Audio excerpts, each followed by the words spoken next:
పాప బతుకుతుంటావా? పాపం రా చిన్నపిల్ల. ఆయన తప్పు మెడిసిన్ ఇవ్వడం అయితే జరగదన్నా.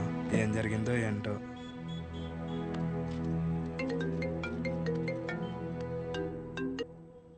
ఏంటి తమ్ముడు, షాప్లో ఏదో రచ్చయిందంట? రోడ్డు మీద అలా కూర్చొని టాబ్లెట్స్ ఏరుకుంటుంటే నచ్చట్లేదు తమ్ముడు. నువ్వు అన్నావంట కదా, పేర్లో ఏముందని, దాని గురించి పడి చచ్చిపోతున్నాడని. 20 సంవత్సరాల నుంచి మీది మంచి పేరున్న మెడికల్ షాప్ కదా, మళ్ళీ తిరిగి అదే పేరు తెచ్చుకో, అప్పుడు అర్థం అవుద్ది నీకు. ఒక్కసారి పేరు పోతే తిరిగి రావడం ఎంత కష్టమో అని. మీ నాన్న ఖాళీగా ఉండి ఏం చేస్తానులే, నా దగ్గరికి పంపించేయి, ఏదో పని చెప్తాను. సరేనా? ఉంటా.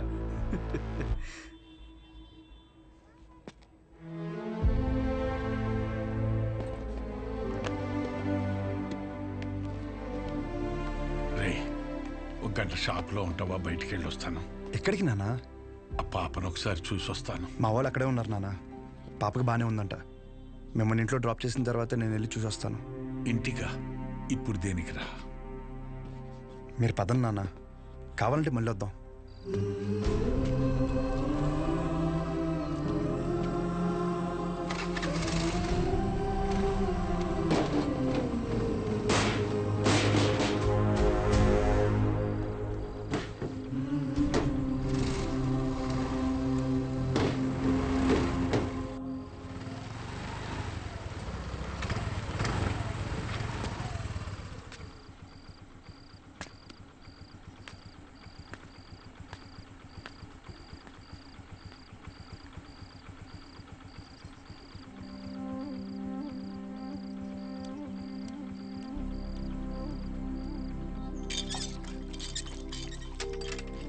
అమ్మా, నానేరే షాప్కి వెళ్ళారా?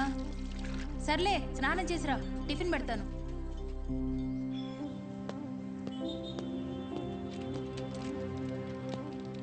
నానా బాక్స్.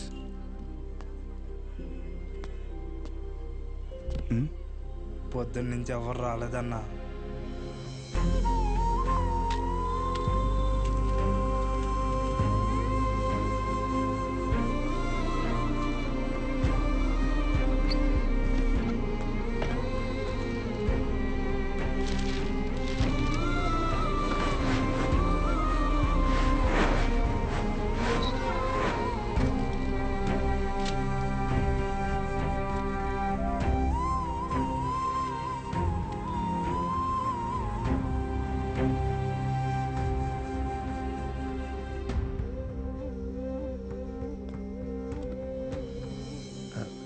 తినచ్చు కదా.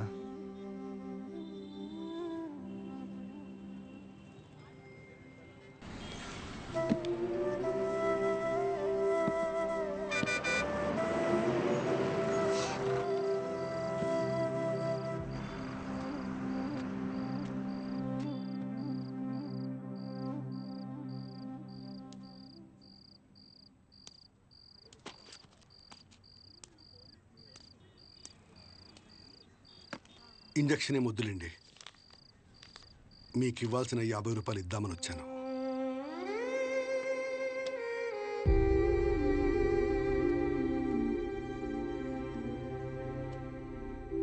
పర్లేదు. ఏమన్నా తిన్నావా?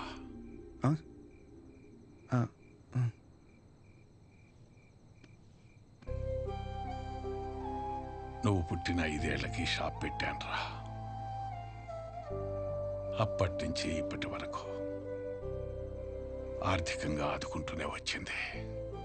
ఊరందరికీ చుట్టాన్ని చేసింది. రోజు పొద్దున్నే వెళ్ళి షాప్ ఓపెన్ చేసి కౌంటర్లో కూర్చోకపోతే ప్రాణం నిలకడగా ఉండేది కాదు. దాన్ని ఎప్పుడూ వ్యాపారంగా చూడలేదు, ఒక బాధ్యతగానే చూశాను. కానీ ఈరోజు అలా ఖాళీగా కూర్చోటం నా వల్ల కాలేదురా.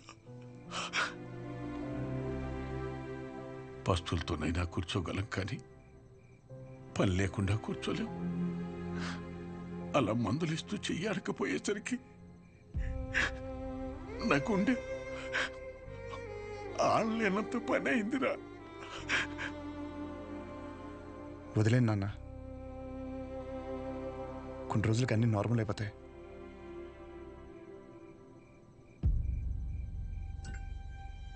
కష్టం రా. ఒకసారి నింద పడిన తర్వాత దాన్ని ఎంత చెరిపి నువ్వేం చేసినా అది అతుకులాగే ఉంటుంది. దానికి తోడు మన మనుషులు ఎలాంటి వాళ్ళంటే, నువ్వు 20 కాదు 30 సంవత్సరాలు మంచి చెయ్యి. నువ్వు చేసిన ఈ 30 సంవత్సరాల మంచి కన్నా చివర ఎప్పుడో ఒకప్పుడు ఒక చిన్న నింద పడుతుంది చూడు, దాన్నే పట్టుకుని వేలాడతాం. ముందు జరిగిన మంచినంతా మర్చిపోతాం. చివరగా వచ్చిన నిందని చుట్టూ 10 మందికి చేరుస్తాం. ఇంతేరా మనం, ఇంతకు మించి ఎదగం. సరేలే, నువ్వు వైజాగ్ వెళ్ళావు. ప్రస్తుతం ఉన్న పరిస్థితిలో నువ్వు బయట సీట్లు అవ్వడమే మంచిది అనిపిస్తోంది. 1-2 రోజుల్లో డబ్బులు చూసి అకౌంట్లో వేస్తాను. నానా, నా మాట విను, వీలు చూసుకుని బయలుదేరు.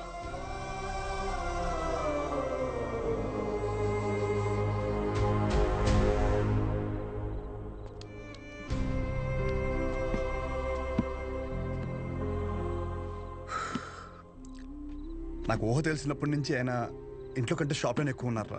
అంత ఇష్టం ఆయనకి షాప్ అంటే. అలాంటిది ఆయనకి తోడు ఉండాల్సిన పోయి ప్రశాంతంగా వ్యాపారం చేసుకుని ఆయన కూడా రోడ్డు మీద లాగేసంటారా నేను నా చేతులతో. మీ నాన్న చెప్పాడని ఊరి నుంచి వెళ్ళిపోతావా? ఏంటి వెళ్ళేది? పైగా ఆయన్ని ఇలా వదిలేసా. ఊరు వదిలే ప్రసక్తే లేదురా. నేను పుట్టిన ఊరురా ఇది. పండగైనా పాడైనా అంతే ఇక్కడే. No matter what. ఎక్కడి నుంచి వెళ్ళను.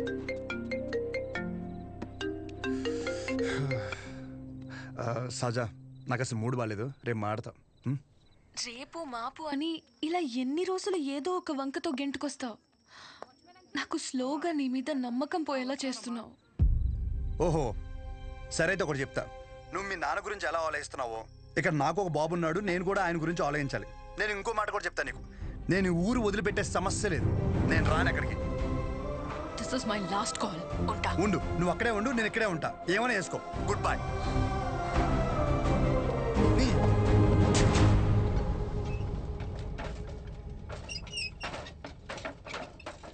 ఈ ఒక్క పేరు వల్ల నా జీవితం సంకరాగిపోయిందిరా. ఎవడ్రా ఈ రంగారెడ్డి? ఓ 85 ఏళ్ళు అయి ఉంటుంది ఆ మర్డర్ జరిగి. దాని పూర్తి వివరాలు తెలియాలంటే మన ఊరు చివర హైవే దగ్గర సోడా కొట్టు శివయ్య అక్కడికే తెలుసు. పదరా.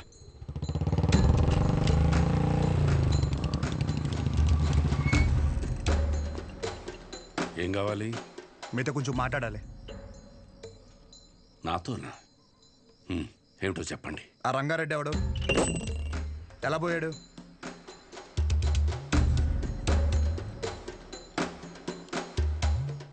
నువ్వు మెడికల్ షాప్ విశ్వం కొడుకు కదూ? అవునండి. చెప్పండి, ఎలా పోయాడు? ఇప్పుడు ఆయన గురించి నీకు తెలుసుకోవాలని ఎందుకు అనిపించింది? ఆయన పోయాడు సరే, ఆయన ప్రభావం నా జీవితం మీద చాలా ఉంది. చెప్పండి స్వామి, ఆడు ఎలా పోయాడు?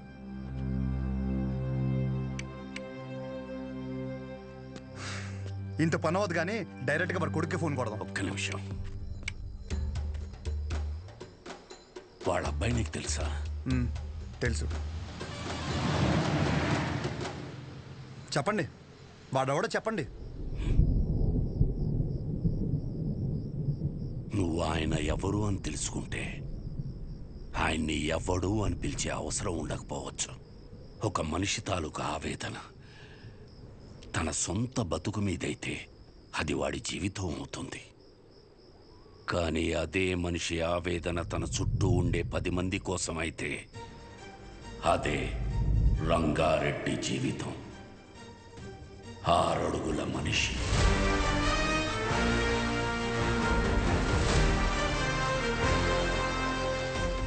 పదునైన చూపు. తప్పు చేస్తే ఎదుటోడు ఎంత తోడైనా సరే ఎదురెళ్లే మనిషి. 10 మంది బాగు కోసం బతికిన మనిషి. ఎవరికి ఏ చిన్న కష్టం వచ్చినా ప్రతి ఒక్కరి అడుగు రంగారెడ్డి ఇంటి వైపే ఉండేది. కానీ ఆ రోజు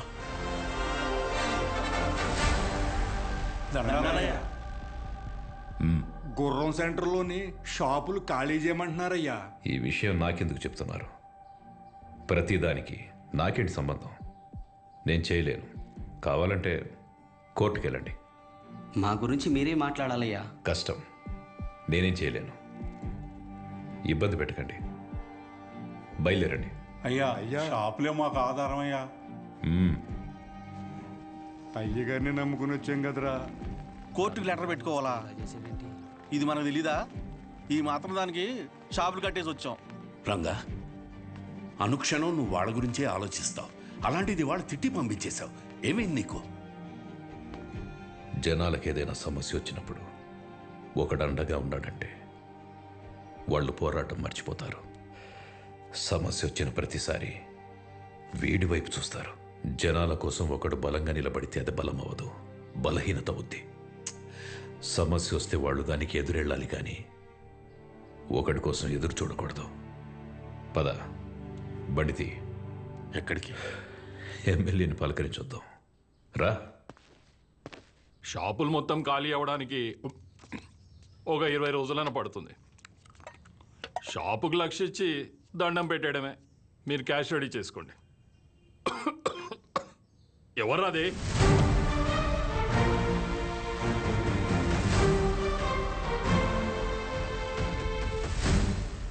ఏంటి గురు, నువ్వు ఈ పొగని తట్టుకోలేకపోతున్నావు? కానీ నువ్వు ఊరి మధ్యలో ఫ్యాక్టరీ పెడితే రోజు జనం ఆ పొగని ఎలా తట్టుకుంటారు? రంగారెడ్డి, దయచేసి నువ్వు దీంట్లో తలదూర్చుకో. నీకేం కావాలో తీసుకో. నువ్వులే. కావాలంటే జెడ్పీ చైర్మన్ కుర్చీ తీసుకో.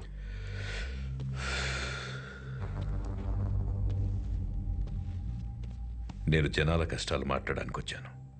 కుర్చీలో కూర్చొని కబుర్లు చెప్పడానికి రాలేదు. మొత్తం 140 షాపులు ఇక్కడ ఖాళీ చేస్తే ఎక్కడికి వెళ్తారు? ఊరి చివర కాంప్లెక్స్ కట్టిస్తాం. ఊరి చివర అంటే ఇప్పుడు మెడికల్ ఎమర్జెన్సీలో మందులు కావాలంటే అంత దూరం పరిగెట్టాలా? కాంప్లెక్స్ కట్టేంత వరకు జనాల వ్యాపార పరిస్థితి ఏంటి? ఏదో ఒకటి చేసుకుంటారు. వివరంగా ఒక మాట చెప్తాను విను. ఆ గుర్రం సెంటర్లో షాపుల జోలికి రాకు, వాళ్ళ పొట్ట కొట్టకు, ఫ్యాక్టరీ పెట్టి జనాన్ని కష్టపెట్టకు. దయచేసి వదిలేయండి. ఇది నా విన్నపం.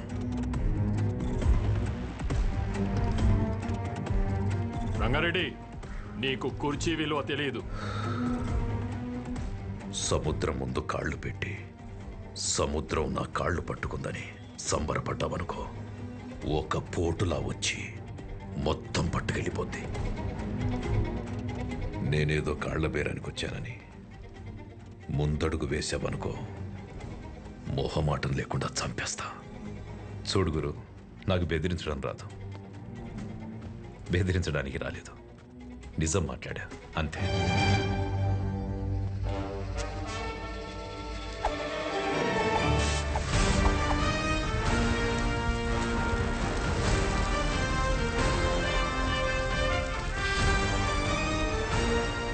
అన్నా, జనాలు కోర్టుకు వెళ్తారంట అన్నా.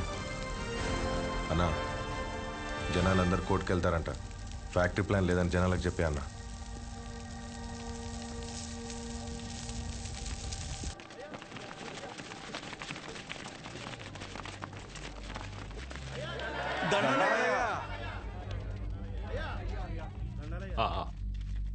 ఫ్యాక్టరీ వస్తే మన వాళ్ళందరికీ ఉద్యోగ అవకాశాలు వస్తాయనుకున్నాను, కానీ పొల్యూషన్ పెరిగి ఊర్లో వాళ్ళందరూ అన్యాయం అయిపోతారని బాధేస్తుంది. అందుకని కష్టపడి మీకోసం ఆ ఫ్యాక్టరీ ప్లాన్ లేకుండా ప్రభుత్వంతో పోరాడి మరీ ఒప్పించాను. సంతోషమయ్యా.